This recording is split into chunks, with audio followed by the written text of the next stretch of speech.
Welcome to the Slop Farm. Enjoy the video. Combine 2 cups corn kernels with 1 cup buttermilk, so the corn hydrates and the batter stays loose. Whisk 2 large eggs, 1/2 cup all-purpose flour, 1 tablespoon sugar, and 1/2 teaspoons salt until smooth.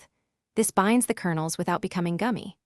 Melt 2 tablespoons butter and fold into batter. Then fold in 1/4 cup chopped scallions and 1/2 teaspoon baking powder to add lift. Let the mixture rest 5 to 10 minutes to hydrate the flour before cooking. Heat a skillet over medium-high with 1 tablespoon oil until shimmering, then reduce to medium to avoid burning. Spoon 1/4 cup batter per pancake and flatten to 3.5 inches so each cooks evenly and achieves a thin, crisp edge. Cook 3 to 4 minutes per side until golden brown, adjusting heat to maintain even color. Use a wide spatula to flip gently.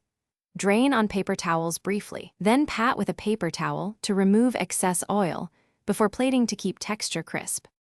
Serve hot with 2 tablespoons sour cream and chopped chives, or try maple syrup for a sweet-savory contrast. A squeeze of lime brightens flavors. Refrigerate leftovers up to 3 days or freeze up to 1 month in a single layer, then transfer to a sealed bag to preserve texture and prevent freezer burn. Reheat in a 350 degrees F oven for 8 minutes for crispness, or toast in a skillet over medium heat for 3 to 4 minutes per side to refresh the exterior while keeping the interior tender. Thanks for watching. Consider subscribing if we helped you today.